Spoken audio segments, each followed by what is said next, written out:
आपको स्क्रीन दिख रही होगी। जो हमने एक चीज हमेशा सुनी हुई है और पढ़ी भी हुई है पहले भी, कि जितनी भी यूनाइटेड नेशंस की चीजें होती हैं या फिर कोई इंटरनेशनल ऑर्गेनाइजेशंस का कुछ भी डिक्लेरेशन होता है, ट्रीटी होती है, तो वो बाइंडिंग इन नेचर नहीं होती। ये मैंने तुम्हें बहुत पहले बताया हुआ था। ठीक। तो मुद्दा यही है कि पहली बार कोई इंटरनेशनल ट्रीटी बाइंडिंग बनाई गई है, वर्ल्ड में पहली बार ऐसा हुआ है, तो it is a huge thing, इसलिए टॉपिक नंबर 1। वो आज ही की खबर है, मतलब खबर तो पहले की होगी बट जगह आज फैली हुई है वो अलग अलग जगह। तो फर्स्ट लीगली बाइंडिंग ट्रीटी किस पर है, कि आप ये जो इतना ज्यादा एआई को यूज कर रहे हो, इसमें जो ह्यूमन राइट्स और ह्यूमन कन्वेंशंस, इसकी कहीं बलि ना चढ़ जाए, और वो जो हम यूडीएचआर के रूल्स वगैरह होते हैं उस सबको फॉलो करके चलें आगे। ठीक। तो ये चीज। अब हम चलते हैं अगले पेज पर। यहाँ पर क्या बोला गया है कि काउंसिल ऑफ यूरोप, ये सीओई, इसने करी है पूरी मैंडेट। ठीक। काउंसिल ऑफ यूरोप, इसने पहली वाली तो वो हमने पढ़ी ली, के वर्ल्ड की पहली है, और this will be open for signing by participating Nations including, सबसे पहला यूरोपियन यूनियन में जितने नेशंस है वो तो सारे आएंगे ही आएंगे। क्योंकि भाई कोई भी चीज, एक चीज और नोट कर लो तुमने, जैसे अभी तो स्टीव जॉब्स का वीडियो देखा ही। ठीक। कुछ भी टेक्नोलॉजिकली एडवांसमेंट अगर पूरे वर्ल्ड में होना होता है, या फिर एक उनको एक्टिविज्म के तरफ कदम बढ़ाना होता है, सबसे पहले यूरोपियन यूनियन ही आगे कदम बढ़ाता है। तुमको पता भी नहीं होगा ये फैक्ट, या फिर पता होगा कि तुम लोग आईफोन कितने लोग यूज करते हैं? यहाँ पे नीचे है ऑप्शन। तुम्हारे बॉक्स में चार्जर निकलता है? यूरोप में निकलता है प्रॉपर, सारे डब्बों में चार्जर है। क्यों? क्योंकि यूरोपियन यूनियन के लॉज हैं, अगर आपको आईफोन हमारे यहाँ बेचना है, आपको बॉक्स में चार्जर देना पड़ेगा, हम नहीं खरीदेंगे अलग से। आप एनवायरनमेंट के प्रोटेक्शन के नाम पे चूना लगा रहे हो, क्योंकि आप चार्जर भी तो एक डब्बे में ही दे रहे हो। डब्बे में से निकाल के कौन सा आपने डब्बा छोटा करके आपने बहुत बड़ी वो बचा ली। ठीक। तो वही बात है, तो यूरोपियन यूनियन इस मामले में बहुत आगे रहता है। अगर मैं वीपो की बात करूं, वर्ल्ड इंटेलेक्चुअल प्रॉपर्टी ऑर्गेनाइजेशन, उसका हेडक्वार्टर कहाँ है? जिनीवा। जिनीवा कहाँ है? स्विट्जरलैंड। स्विट्जरलैंड कहाँ है? यूरोप। तो मेजोरिटी कुछ भी टेक्नोलॉजिकल मामले में या इंटेलेक्चुअल प्रॉपर्टी के मामले में कुछ होगा तो सब कुछ यूरोप में ही होगा। ये चीज तुम्हें लाइफ टाइम याद रखनी है, कोई मोमेंटरी क्लास की बात नहीं कर रहा हूँ, तो ये जनरल रैंडम जीके वाला फैक्ट है। ठीक। अब चलते हैं यहाँ पर यूरोपियन यूनियन के मेंबर्स। अब सारी सिलिकॉन वैली कहाँ है? उनसे भी साइन करवाएंगे। ठीक। तो जितनी कंपनीज एआई पे काम कर रही है, ओपन एआई का हेडक्वार्टर कहाँ है? यूएस में। ठीक। तो ये सारा यूएस को तो करना ही था। और ऑल ओवर लॉस के मामले में सबसे आगे कौन रहता है हमेशा? यूके। ठीक। तो टेक्नोलॉजिकल मैंने तुमको बताया, यूके भी फिर पड़ोसी तो है ही उनका। ठीक है, ब्रेग्जिट के पहले तो भाई तो साथ में ही थे। ठीक। तो ये चीज है, वो सारे एक जो कॉर्नर ऑफ द वर्ल्ड तुम कह सकते हो कि वो वाला जो पार्ट है, उधर टेक्नोलॉजी और लॉस के मामले में काफी ज्यादा स्ट्रिक्टनेस रहती है। अब चलते हैं सीओई क्या है। एक इंटरनेशनल ऑर्गेनाइजेशन है जो कि 1949 में बनाया गया था। इसका हेडक्वार्टर कहाँ है? फ्रांस में। फ्रांस कहाँ है?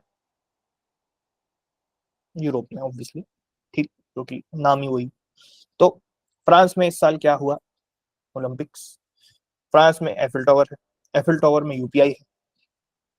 ठीक।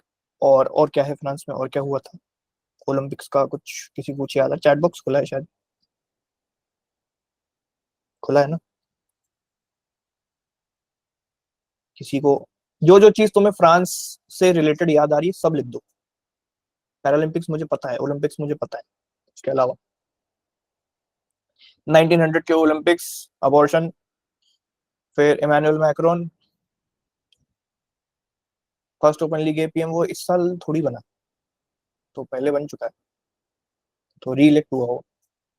तुम एक फैक्ट बता रही हो बेसिकली कि वो है अबॉर्शन, यूपीआई इलेक्शन। अच्छा, यूपीआई और election. Varuna exercise, women participation, Republic day पे आया था पूरा फ्रांस का कंटिजेंट। वो कौन सी मिलिट्री की कैटेगरी है फ्रांस की जिसमें इंटरनेशनल कोई भी आके सर्व कर सकता है? कुछ ऐसा पढ़ाया था मैंने। उसी का वो रिप्रेजेंट करने रिपब्लिक डे पे आए थे, अगर तुमको याद हो तो, उसकी बेसिकली मार्केटिंग करने के लिए। याद करो, लेजेंड ऑफ ऑनर, हाँ वो तो पता है, वो तो मोदी जी को मिला। Legion corps, French legion corps. ठीक। तो ये जो है, अगर तुम्हें याद नहीं हो तो हमने फ्रांस रिवाइज कर लिया थोड़ी सी देर में, 2 मिनट के अंदर अंदर। तो अब आगे चलते हैं हम। आपका ध्यान स्क्रीन पर होना चाहिए, अपने कंप्यूटर स्क्रीन के ऊपर। अगली लाइन ये रही। ये जो है, जो हमने देखा council of Europe, this is very different from European union. और इसमें 46 मेंबर्स है। यूरोपियन यूनियन में कितने? 27। अभी पढ़ा तुमने? तुमने वो चलो दिल्ली की क्लास में रिवाइज भी करा, क्योंकि यूरोपियन यूनियन के बारे में वहां पे बात हुई थी। ठीक। और मैं एक चीज बहुत ज्यादा एम्फेसिस के साथ बोलना चाह रहा हूँ। जिसने भी अभी तक 4 लेक्चर्स हो चुके हैं, चौथा वाला डल जाएगा यूट्यूब पे। 3 नहीं देखे हैं तो जाके देख लो, चौथा वाला भी देख लो। कौन सा स्टैटिक जीके का क्या चीज कहाँ काम आ जाए तुम्हें उन लेक्चर्स में से, तुम कुछ नहीं कह सकते। ठीक। तो this is very important that you guys have to watch all the lectures on YouTube. 2x पे देखो, कितनी बड़ी बात है। ठीक। 1.5x पे देखना है, कैसे भी देखना है, कभी पॉडकास्ट जैसे सुन लो उन लेक्चर्स को। ठीक। अपन को नोट्स नहीं बनाने, अगर ऐसा कुछ लग रहा है तो। ठीक। कितने लोग ऐसे हैं जिन्होंने अभी तक पूरे तीनों लेक्चर्स निपटा लिए हैं, या फिर लाइव अटेंड कर लिए, तो और अच्छी बात है। मुझे यूट्यूब पे डलते हैं ओपनली फ्री, फुल लेंथ। 45 लोगों के आसपास लोग हैं, आउट ऑफ 150 जो बैठे हुए हैं। तो आपको करना ही है, हाथ नीचे कर लो बस। मैं बता रहा हूँ बस। दीदी भी तुम्हारी मेहनत कर रही है, तो उनकी मेहनत तो चलो ठीक है, तुम अपनी भी तो मेहनत करो। अब जो सीओई है, उसका प्राइमरी प्राइमरी मिशन क्या है कि आप प्रमोट करो और अपहोल्ड करो डेमोक्रेसी को, ह्यूमन राइट्स को। और ये वाला जो फैक्टर है, इस पे थोड़ा ज्यादा फोकस है आज की न्यूज पे। ठीक। ह्यूमन राइट्स, इसका रूल क्या है अक्रॉस जो सारे मेंबर स्टेट्स हैं उन सब के लिए, ये यही करता है, ह्यूमन राइट्स को एनफोर्स करवाता है, डेमोक्रेसी को एनफोर्स करवाता है। कहीं भी अगर डेमोक्रेसी की ऐसी तैसी हो रही होगी या ह्यूमन राइट्स वायलेट हो रही होंगी, यूरोपियन यूनियन से पहले कौन आएगा? COE, council of Europe. ठीक। समझे? समझ में आ रहा है? अगर आपके वीडियोस ऑन है तो आप ऐसे कर सकते हैं। ठीक। अब ये जो है, जो आज हम खबर पढ़ रहे हैं, इसको बोला जाता है ईयू एआई एक्ट। ये मैंने हाईलाइट भी कर दिया, ईयू एआई एक्ट। इसने क्या है, कॉम्प्रिहेंसिव रेगुलेशंस एस्टैब्लिश करी है for the governing of AI technology in the entire world. World या फिर हम वो वाले रीजन की बात करें, वर्ल्ड के लिए तो नहीं कर सकता क्योंकि वो यूरोप का ही है। ठीक। अब उसके बाद ये एआई कन्वेंशन क्या है, ये काफी सारे सालों से अंडर द कंसिडरेशन था, इस पे काम चल रहा था। और तुम्हें अगर ये लग रहा हो कि भाई एआई जो है वो क्या ही कितना ही पुराना होगा, ठीक, तो मैं तुम्हें थोड़ा बता दूं, being from cyber space, AI जो है that was developed in 1950s, artificial intelligence, अगर तुम लोगों को ये नहीं पता है। ठीक। ये जो डार्मथ करके एक कॉन्फ्रेंस हुई थी, उसमें ये टर्म 1956 में कॉइन किया गया था, आर्टिफिशियल इंटेलिजेंस। वो हम सारे स्टैटिक फैक्ट्स लिखेंगे, तुम्हें जितना मुझे याद आता जाएगा मैं तुम्हें डिक्टेट करवाता जाऊंगा। अगर तुम्हें डिक्टेट कर दिया है मैंने, लिखना हो तो लिख लो। 1956, डार्ट माउथ, उसका मैं स्पेलिंग लिख देता हूँ, डार्ट माउथ। स्पेलिंग दिख रही है ना लिखी हुई? डार्ट माउथ कॉन्फ्रेंस, यहां पर पहली बार पूरे वर्ल्ड में कॉइन करी गई थी term artificial intelligence, AI term coin 1956। हम क्या कर रहे थे इस टाइम पे अपने देश में? लाल बहादुर शास्त्री, जवाहरलाल नेहरू, हमारा क्या चल रहा था? कुछ आइडिया किसी को? हम आपसी मसले सुलझाने में लगे थे। नया नया देश बना है, बहुत सारी प्रॉब्लम्स आ रही हैं। अभी तो हमें आजादी को 10 साल भी पूरे होने वाले हैं अगली साल, 1957। तो व्हाट पार्टी प्लान्स ब्रो, तो अभी ये सब चल रहा था इंडिया। तो हम वहां थे, यहाँ पर एआई चल रहा था। ठीक। अब हमने ये बात कर ली। इसमें अगर मैं बात करूं, जितना मुझे याद आ रहा है, 1960s के आसपास बहुत अर्ली इस पे डेवलपमेंट चालू हुआ। टर्म तो हमने कॉइन कर दी थी, बट एक डीप ब्लू करके प्रोग्राम था, वो भी लिख देता हूँ, डीप ब्लू। ये जो प्रोग्राम था, इसको डेवलप करा गया। This was the first software जो कि एआई को यूज करके बनाया गया। ये था एक चेस का गेम, ठीक, चेस गेम। और ये कब बना था? ये बना था 1995 या 96 में कुछ बना था, एक बार मैं चेक करता हूँ, इतना मुझे याद आ रहा है, 96, 1996। तो ये दो फैक्ट्स तो आप लोगों को लिखनी चाहिए। फर्स्ट एवर सॉफ्टवेयर वाज 1996 में, जो कि चेस गेम था जिसका नाम था डीप ब्लू। वो मैंने लिखा भी जिस चीज के ऊपर है उसका कलर भी वही दिख रहा होगा तो पीछे बैकग्राउंड में, तो डीप ब्लू के ऊपर ही लिखा हुआ है, ठीक। अब ये इसका ईयर लिख लेना, 1996, लोगों के ऊपर लिखना। एक ऑर्गेनाइजेशन में मैं काम करता था, उन्होंने बोला था कि साइड में जो लोगो है हमारा, उस पर आप कुछ मत लिखा करिए, वो दिखना चाहिए हर स्लाइड में।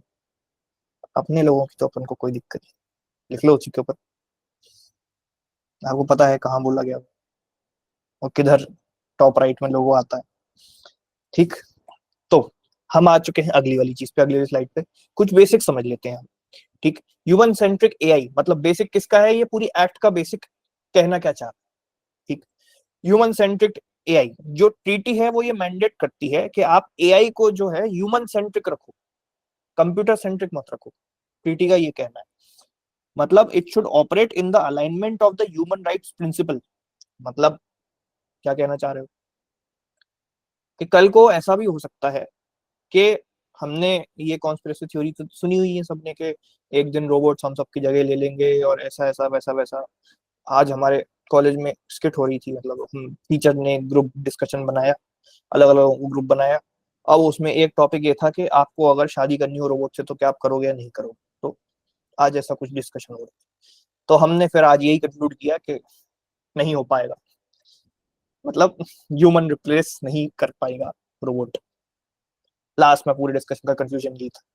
तो उसमें यही है कि लेकिन हाँ, बेसिक फंडामेंटल राइट्स किसी तरीके से वायलेट हो सकती है।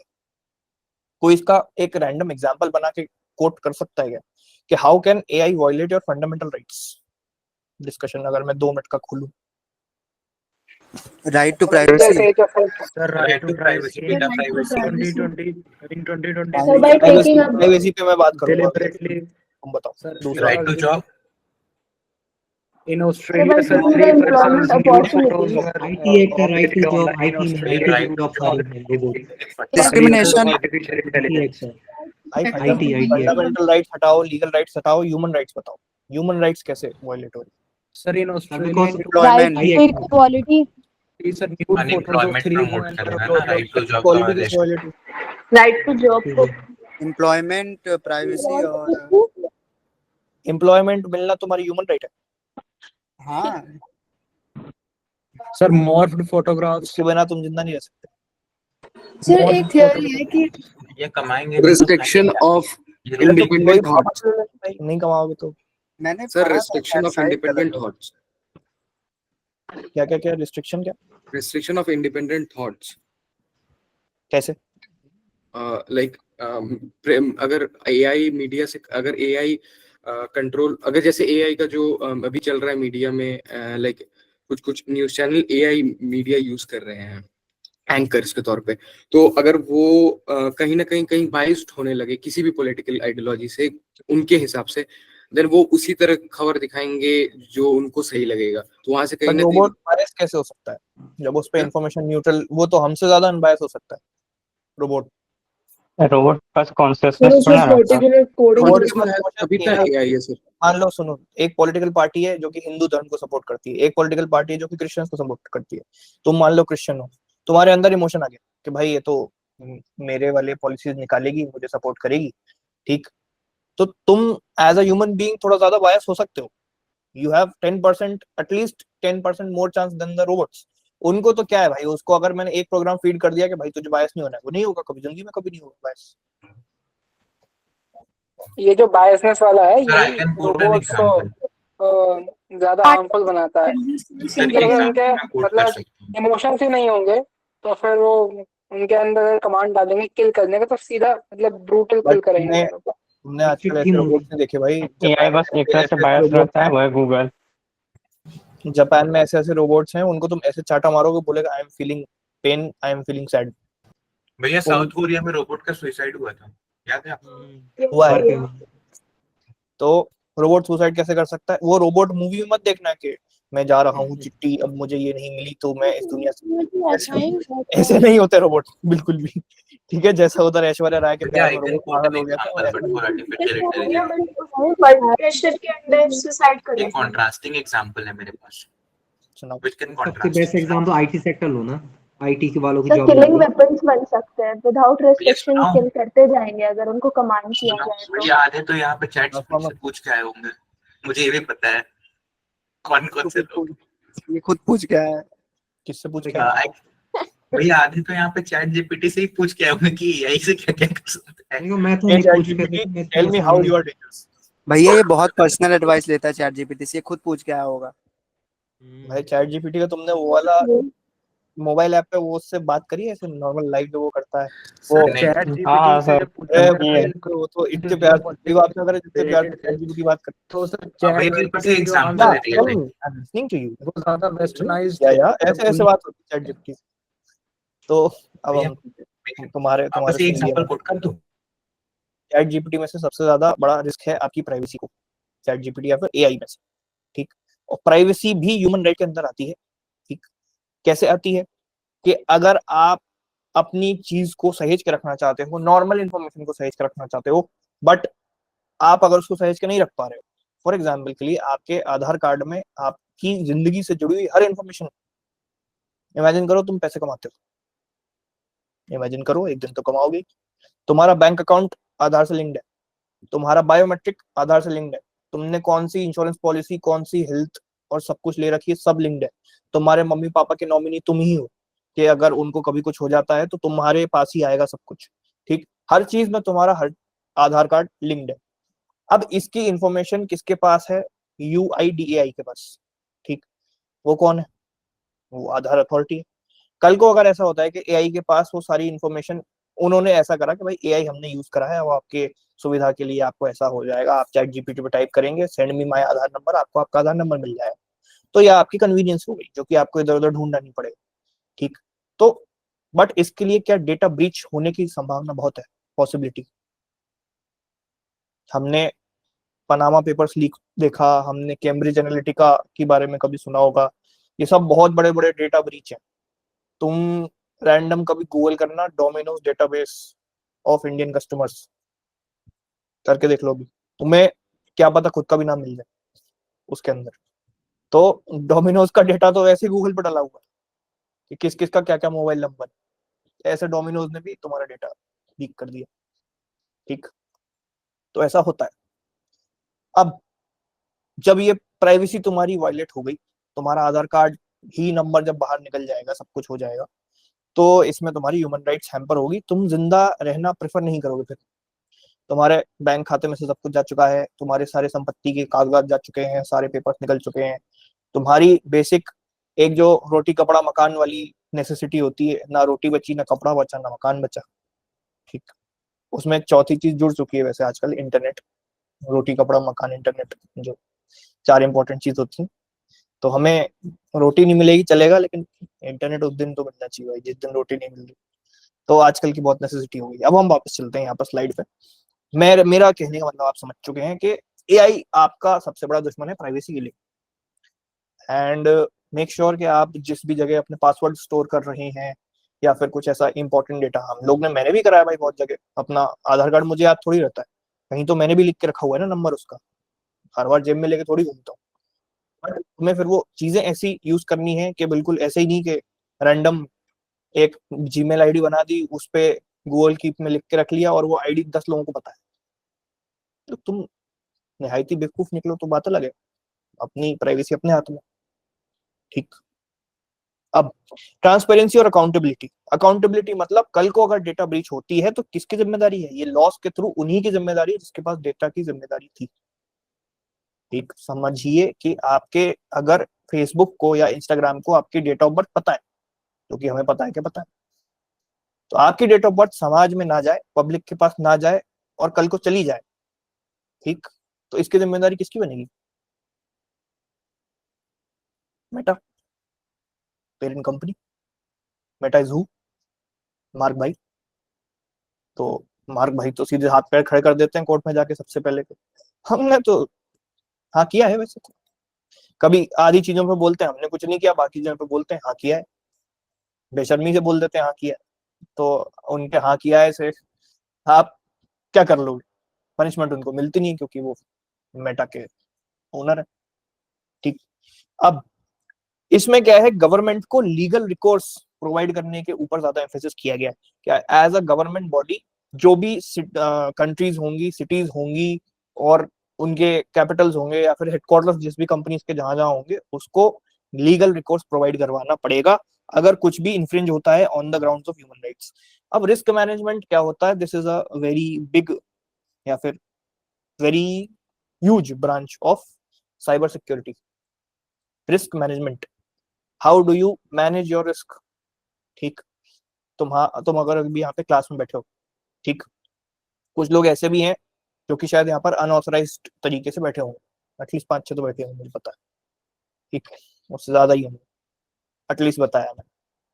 वो कम से कम 100 लोग ऐसे होंगे जो कि किसी की स्क्रीन के थ्रू देख रहे होंगे या रिकॉर्डिंग उनके पास चली जाती होगी जो भी। तो ये रिस्क है एक मेरा कि मेरी प्राइवेसी और तुम सब की प्राइवेसी ब्रीच हो रही है। तुम यहाँ पे मुझसे जो बात कर रहे हो वो भी कहीं बाहर जा रही है, out of this entire SSC premium का फोल्डर या फिर एसएससी का फोल्डर किसी के पास जा रही है जो कि अनऑथराइज्ड है। हमें नहीं पता फिर वो उसका क्या करेगा। यहाँ पर तुम क्या करोगे, मेरे पास तो एक एक चीज का ट्रैक है कि तुम क्या कर रहे हो, किसने उस फाइल में एडिट की एक्सेस मांगी है मुझे पता है। तो मैं वहां से डिक्लाइन करूं और उसको नहीं दूं एक्सेस जिससे वो कोई चेंज करवाए, ये है मेरी रिस्क मैनेजमेंट। कि अगर कल को फाइल में एमआईटी में तुम लोग मांगते रहते हो रैंडम, पता नहीं किस खुशी में, एडिट एक्सेस, पता नहीं क्या चुलमस्ती, तुम्हें हर दूसरे दिन कोई आईडी से एडिट एक्सेस आ जाती है मेरे पास कि this person has requested edit access. पता नहीं क्या कर लोगे तुम जोड़ोगे उसमें कुछ खबर, मुझे बता दो भाई, मैं अपना काम तुम्हें डेलीगेट कर दूं। तो पता नहीं क्या करते हो। अब अगर मैंने किसी को दे दी किसी दिन, तो मैंने अपना रिस्क मैनेज ढंग से नहीं करा और वो फिर क्या पता किसी ने वो एमआईटी उड़ाई दी, तो मैं अगले दिन से दिख ही नहीं रही। Now me declining that particular entire incident, तो अगर मैं उसको डिक्लाइन करूंगा तो आपका रिस्क मैनेज हो गया और हमने एक सिक्योरिटी मेजर लगा दिया कि हम डिक्लाइन कर देंगे और वहां से नहीं होगा। ऐसी ही बहुत सारी चीजें होती हैं जो हम करना चाहते हैं इस पूरी एआई वाली इंडस्ट्री में, कि आपका रिस्क जो है वो मैनेज होता रहे। ठीक, उसके बाद प्रोटेक्शन अगेंस्ट मिसयूज। अगर कुछ मिसयूज करता है कोई एआई को, उसका प्रोटेक्शन कौन देगा, वो सेफ गार्ड्स एस्टेब्लिश करने पड़ेंगे आपको एज इन के मेजर्स। दुर्घटना से देर भली एक है वो हम ऊपर पढ़ के आ चुके हैं, but prevention is better than cure. आपको कल को किसी को कंपेंसेशन देना पड़े, क्या पता कोई उस चक्कर में डिप्रेशन में आके सुसाइड कर ले, कुछ कर ले, उसकी जिंदगी थोड़ी वापस आ जाएगी ह्यूमन राइट्स के चक्कर में। ठीक, बट आप अगर कुछ ऐसे सेफगार्ड्स लगा दो पहले ही कि वो ऐसा इंसिडेंट हो ही ना पाए, दैट इज वेरी इंपॉर्टेंट। तो ये जो है इसका पूरा एक्सप्लेनेशन है। अब ये आपके क्लैट के पेपर के कैसे इंपॉर्टेंट है, ये जो चीजें हैं ये आपके एक पैसेज में बन के आ सकती हैं। ठीक, पूरा पैसेज जो कि सिर्फ ज्ञान देगा आपको भर भर के, उसमें फैक्चुअल इन्फॉर्मेशन कुछ नहीं होगी। एआई ऐसा, उस पे ऐसा, दुनिया की पहली ट्रीटी ये। अब आपको अगर ये इन्फॉर्मेशन नहीं पता तो इस पे जरूर क्वेश्चन बन जाएगा, when was that term coined. ठीक, ये चीज।